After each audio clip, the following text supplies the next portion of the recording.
Quelques heures historiques encore, peut-être dans ce moment inédit que nous vivons avant les élections législatives, second tour qui aura lieu donc dimanche, quelques heures avant le silence, puisque c'est à minuit, vendredi soir, donc ce soir, que la campagne des législatives va prendre officiellement fin. Les responsables politiques profitent de ces derniers moments pour multiplier les prises de parole avant de retenir leur souffle face à ce scrutin, je le disais, historique, sans doute historique, même si c'est l'histoire qui dira s'il l'est vraiment.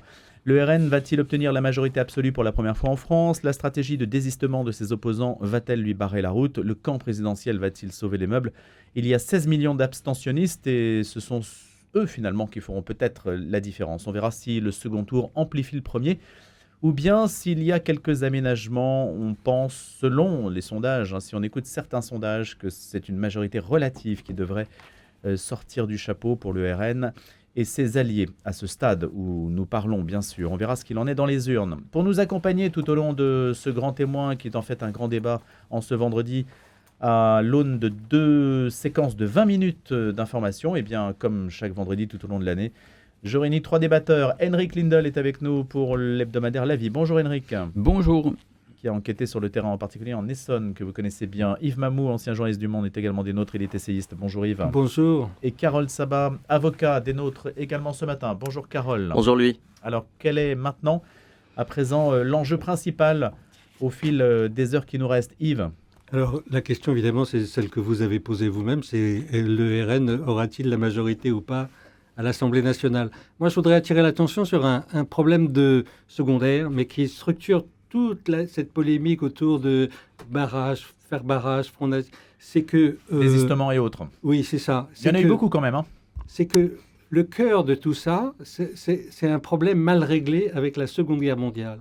C'est que j'ai fait une petite revue de presse, Le Monde qui disait « RN, une prise de distance en trompe-l'œil avec la radicalité ». C'est quoi la radicalité ? C'est le nazisme, évidemment. Donc, et Cécile Prieur dans l'Obs qui commence carrément son édito sur « En 1940, alors que le pays se décomposait sous la pression de l'occupant allemand ». Enfin, je veux dire, elle nous rejoue 1939. Un revival. Voilà. Et puis, même dans la Croix, c'est « Ah, les hauts fonctionnaires vont-ils rester ou partir ?» Alors que les hauts fonctionnaires, ils ont tous collaboré massivement avec l'occupant. Et je dois dire, en plus, c'est la population française, à la base. C'est les réseaux catholiques, les réseaux protestants qui ont sauvé les Juifs de l'extermination et les hauts fonctionnaires qui collaboraient avec les nazis. Eh bien non, on nous fait aujourd'hui les hauts fonctionnaires. Et Libération qui nous fait « Ah, les femmes votent aussi pour le RN, mon Dieu, elles sont tombées. » Enfin, c'est ce problème mal réglé avec la Deuxième Guerre mondiale, avec la défaite française, avec la collaboration qui continue de structurer le débat politique aujourd'hui.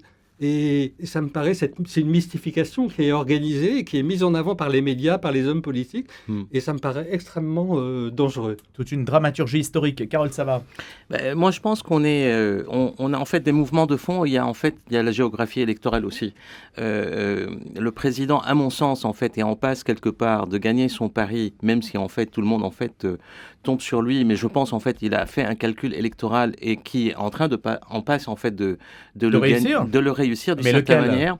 J'y arrive. Mais ce que je veux dire, c'est que la géographie électorale et l'ingénierie électorale est une chose et la réalité du pays en est une autre. Et on est vraiment dans une sorte un peu de mouvement d'oscillation permanent, de balancier entre un mouvement que j'appelle, en fait, si on prend un peu de hauteur, de radicalisation politique.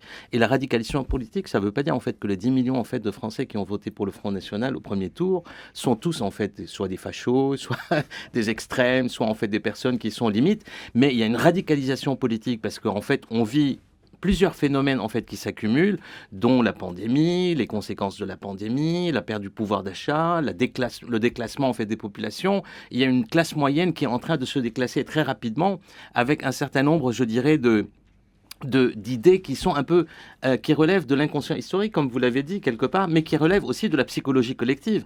Par exemple, en fait, le phénomène complotiste, est-ce qu'on est dans un phénomène complotiste ou pas ?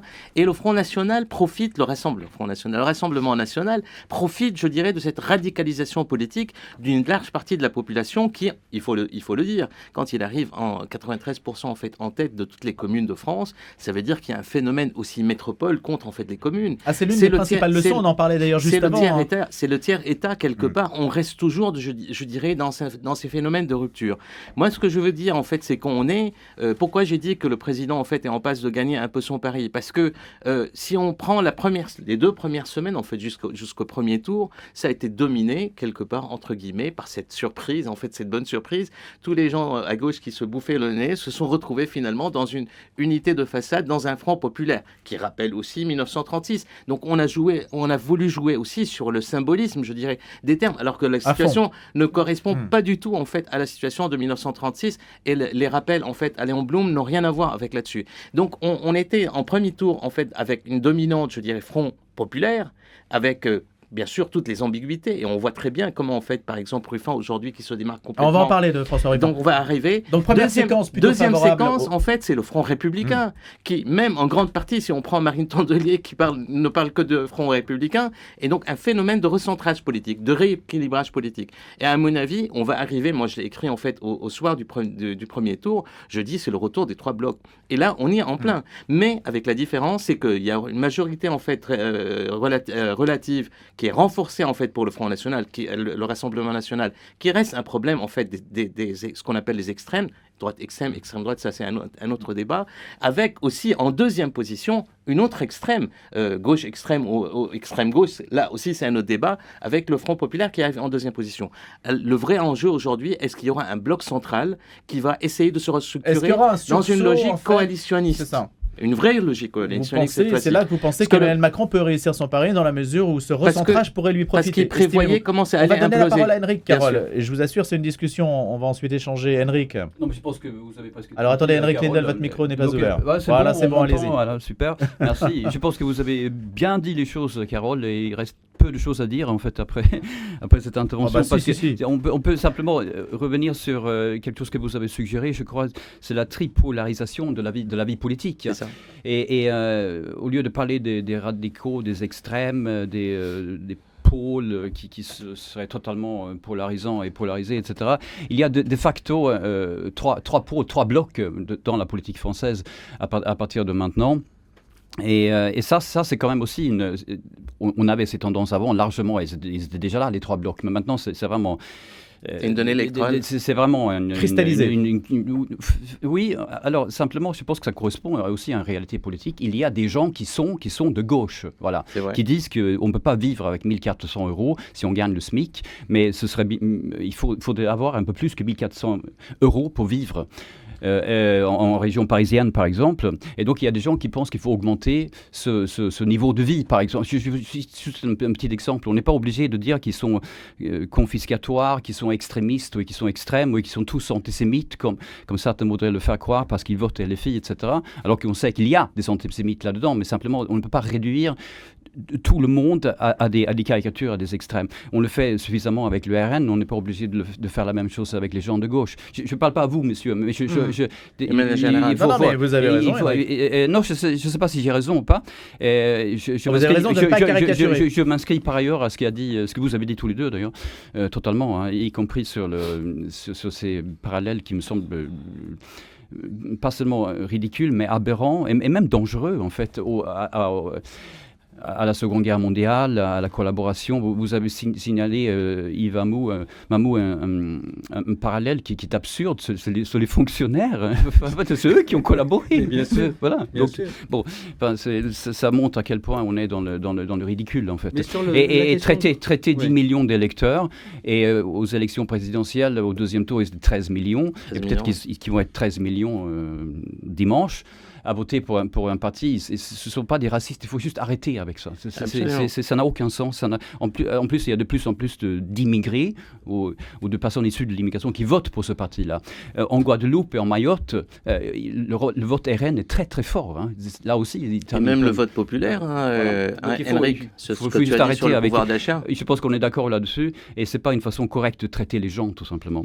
Après, on peut critiquer largement et abondamment plusieurs candidats chez RN ou ailleurs. ailleurs, qui disent des insanités, qui sont dans des commentaires xénophobes ou racistes ou homophobes et j'en passe, etc. Et d'ailleurs, le RN n'a encore une fois pas le monopole de ça. Mais bon, parlons de choses qu'on voit concrètement et qui sont vraiment intéressantes. La tripolarisation.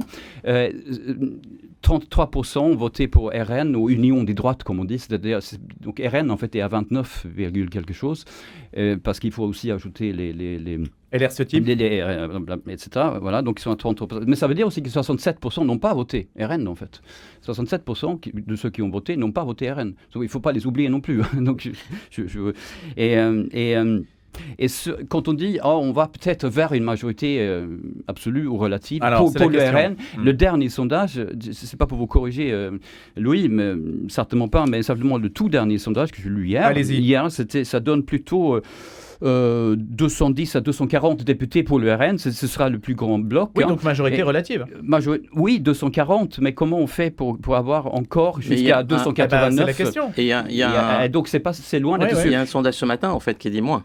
Dis-moi, très bien, ok, non mais voilà, on sait pas. Ça, c'était le sondage d'IFOP hier. Ouais, voilà. Grosso modo, si on caricature un petit peu, si on a 3 fois 200, allez, on va tronçonner à 3 fois 200. Aujourd'hui, en fait, il donne à Renaissance 150. Oui, alors que hier, en fait, c'était 125. Ok, très bien. Exactement. En fait, il y a une vraie dynamique côté Renaissance. Aujourd'hui, j'ai Nouveau Front Populaire entre 170 et 200 selon le sondage d'hier. LCI, Le Figaro, Sud Radio. Vous voyez, je cite les concurrents, sondage IFOP.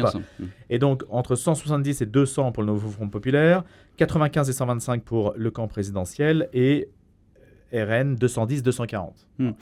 Grosso modo, ça veut dire ça veut dire une chambre ingouvernable. C'est ça que ça veut dire. C'est exactement ça. Le vrai problème n'est pas là. En fait, le vrai problème, c'est le scrutin. Parce que ce qu'a dit Henrik est très vrai sur la tripolisation quelque part de la vie politique. Mais lorsqu'on a en fait 3 blocs avec un scrutin majoritaire, ça marche pas. En fait, la Ve République ne peut marcher que si on a en fait un scrutin majoritaire et non pas un scrutin proportionnel. Or, en fait, la réalité du pays est devenue en fait un pays qui doit correspondre, en fait, qui doit être gouverné à la proportionnelle. Et donc, lorsqu'on a un scrutin majoritaire, une loi en fait électorale qui donne un scrutin majoritaire avec un tel éclatement en fait qu'on n'a jamais connu dans la Ve République, on a un vrai problème électoral, d'architecture en fait électorale, parce qu'on n'arrive pas à faire en fait de plus en plus, de moins en moins, je dirais, d'avoir en fait des blocs majoritaires qui peuvent vraiment gouverner avec une majorité absolue. Et donc, à partir du moment où la réalité du pays est devenue fragmentée, la meilleure situation, en fait, c'est la loi proportionnelle. Mais le vrai problème de la France, c'est qu'on n'a jamais, le pays jacobin, très centralisé, on n'a jamais eu cette culture, en fait, de la représentation à la proportionnelle et qui sécrète elle-même une culture de gouvernement qui est celle à la coalition. On voit très bien que, par exemple, en Allemagne, il y a un éclatement aussi important, en fait, de la vie politique, mais ils ont une vraie culture de la coalition, même s'ils mettent parfois, en fait, 1 an et demi pour avoir un gouvernement. Mais quand ils ont un gouvernement, il y a une stabilité. Il y a un contrat de gouvernement qui est fait. Aujourd'hui, on est en train de naviguer par la réalité vers ça. Et le contrat de gouvernement qui va sortir, j'espère, avec une personnalité qui pourra apaiser en fait les deux franges, je dirais, qui sont d'en haut et d'en bas, comme disait à l'époque Raffarin et Jacques Chirac, parce qu'on a oublié en fait les fractures, on a oublié la fracture sociale. Non, mais il ne peut pas y avoir de contrat de gouvernement. On ne peut pas y avoir de contrat de gouvernement entre une composition aussi hétéroclite de la gauche. Non, ça va être centré. Donc, hier j'entendais une représentante du gouvernement qui disait « Oui, on va réussir à gouverner par projet, on arrivera à faire des majorités par projet, etc. » Ça, c'est le rêve d'Emmanuel Macron depuis qu'il n'a plus la majorité à l'Assemblée nationale. Mais je ne pense même pas qu'il va réussir à faire ça. Ça ne fonctionne plus, ça. Moi, je crois... Je veux dire, il y avait la façon dont The Economist avait figuré le problème français. Il y avait la figuration du drapeau français bleu, blanc, rouge. Et le titre, c'était l'effondrement du centre. Et le blanc avait disparu. Donc le bleu et le rouge n'étaient plus reliés au drapeau. Et je pense que c'est ça qui va se passer. Et si cette coalition réussit à empêcher une majorité pour le Rassemblement national, ils ouvrent un boulevard direct pour l'élection de Marine Le Pen dans 2 ans. Ça me paraît évident que l'exaspération et la frustration de cette population à qui qu'on prive d'une représentation politique publique va s'exacerber. Donc, Yves Mamou, ce que vous êtes en train de dire, c'est qu'en fait, le fait que la majorité relative pour le RN, d'une certaine façon, le recale dans l'exercice immédiat du pouvoir, Ça le favorise pour 2027. Ça me paraît évident. Donc ça veut dire que la stratégie de désistement, en réalité, favorise le RN en 2027. Oui, c'est ça. Et d'ailleurs, eux, en grande partie, ils n'ont pas intérêt à arriver au pouvoir, parce que tous les gens qui sont arrivés au pouvoir dans une période de cohabitation se sont cassés la gueule, et c'est pas eux qui ont été élus en fait à l'élection présidentielle. Je suis d'accord, c'est très contre-productif de faire ça. Oui, c'est Chirac 86. C'est Chirac 86, même par la suite, Lionel Jospin en fait, l'exemple le plus important. Donc ça veut dire que nous sommes dans une situation à la fois particulière et qui ouvre que des scénarios un peu troublants en fait, parce qu'il n'y a pas de majorité absolue sur un projet précis. On utilise un terme majorité proposée. On peut sortir, lundi matin on peut se retrouver avec une assemblée qui est... avec un RN, on va dire, qui pourrait éventuellement arriver à une majorité relative, éventuellement. Voire une majorité absolue avec la droite. Moi j'ai beaucoup de mal à imaginer ça, mais on ne sait jamais. Le plus probable, c'est qu'on arrive donc avec un bloc composé de gauche et de droite et de macronistes surtout, avec ce qu'on appelle, donc s'ils forment un gouvernement, et ça va être sans la France insoumise, ça s'appellera arc républicain. On trouvera dans ce gouvernement des communistes, des LR, donc des gens de droite républicains, mais surtout des macronistes, et bien sûr des écologistes, et aussi des socialistes. Et vous imaginez faire un gouvernement avec des gens aussi différents. C'est vraiment le mariage de la carpe et du lapin. Et qui sera Premier ministre, Henrik Lindell, dans cette configuration? C'est Raphaël Glucksmann, par exemple? Non. Qui voyez-vous, Premier ministre? Non, mais statistiquement et proportionnellement, il faudrait un macroniste. Dans l'arc républicain. Il faut Gabriel Attal. Mais là, on aurait le sentiment de rejouer. Non, mais c'est important. On aurait le sentiment de rejouer un petit peu la partie qui vient d'être perdue si vous mettez Gabriel Attal. Ce que disait Yves est très vrai, parce que là, je veux dire, ce qu'a essayé, ce que raté le président Macron au deuxième mandat, c'est la possibilité justement d'introduire la logique d'un vrai contrat de gouvernement avec la droite républicaine, qui était très demandeuse à l'époque, au début du deuxième mandat. Mais en fait, il a raté ça en nommant Elisabeth Borne. Elisabeth Borne, en fait, elle est socialiste, donc il voulait à la fois aménager son côté gauche dans sa majorité, et relative, qui était à l'époque, et son côté droit. Mais il a raté. Et donc, cette majorité, je prends en fait sur les projets, je les ai voter. La droite l'a aidé d'une certaine manière. La réforme des retraites est passée grâce en fait au travail du Sénat, de la droite sénatoriale, de Retailleau et compagnie. D'ailleurs, en composition avec Elisabeth Borne, et Retailleau dit beaucoup de bien d'Elisabeth Borne, en disant en fait, je ne la connaissais pas, mais quand j'ai travaillé avec elle, je trouvais qu'elle était très réceptive sur un certain nombre de sujets. Comment théoriser cela? Parce que rater encore une nouvelle fois cette marche-là, ça va être la rupture, vraiment une vraie rupture. Aujourd'hui, la vraie France, en fait, la France qui vote un vote sanction, elle demande une offre politique nouvelle. Elle essaie en fait de trouver, est-ce que cette offre politique nouvelle peut être avec les establishments existants? Pour le moment, elle en doute. Vous en doutez, Carole. C'est pour ça, moi je pense que si le président de la République, avec ce nouvel arc républicain, entre guillemets, c'est-à-dire, qu'est-ce qui s'est passé? Son objectif, c'était de neutraliser les extrêmes, en sortant cette grenade et la lançant. C'est-à-dire neutraliser à la fois Mélenchon et le montrer comme est vraiment une vraie peur, et neutraliser l'extrême droite, la ramener quelque part à moins de diabolisation et une nouvelle diabolisation. Et d'ailleurs, on a vu comment en fait la fébrilité au deuxième tour et du côté du Front National, du Rassemblement National. Et donc la normalisation, on a vu très bien qu'elle est tombée quelque part. Et il y a une montée, ce qu'on appelle le Front républicain ou pas. Donc aujourd'hui, s'il n'y a pas une offre politique nouvelle qui sort, je dirais, de cette élection, avec un vrai contrat de gouvernement, avec une majorité qui peut, d'une certaine manière, sur un certain... On appelle majorité... Une majorité composée avec le Parti Socialiste, avec Raphaël Glucksmann, avec les écologistes. En fait, ils sont tous partants. Et d'ailleurs, la neutralisation de Mélenchon, elle a commencé. Aujourd'hui, il y a des gens à gauche qui sont acceptés à droite, comme par exemple, je ne sais pas, Manuel Valls ou d'autres, je ne vais pas citer des noms, Cazeneuve, et il y a des gens de droite qui sont acceptés à gauche pour être Premier ministre, comme Gérard Larcher, par exemple. Il faut une personnalité qui peut apaiser, mais apaiser non pas en fait en faisant une poudre un peu magique, mais en proposant un vrai contrat sur les 3 points. Sauf que vous recyclez des notables, les gens vont avoir le sentiment que vous recyclez beaucoup de notables. C'est pour ça qu'il faut faire très attention. Apaiser Manuel la Valls France. Et Gérard Larcher, ça ne représente pas forcément... Absolument, tout à fait. Ça peut être autre chose. Les forces vives mais nouvelles. Il faut une vraie offre politique nouvelle, parce que les gens qui sanctionnent sanctionne aujourd'hui le président de la République ne sont pas forcément en fait des gens qui veulent voter Rassemblement national ou qui sont historiquement, idéologiquement, mais ils vivent un déclassement tellement important du pouvoir achat, ils vivent l'insécurité en fait. Je ne vais pas parler d'immigration, je ne vais pas avoir un discours, mais les 3 points, tous les sondages le disent.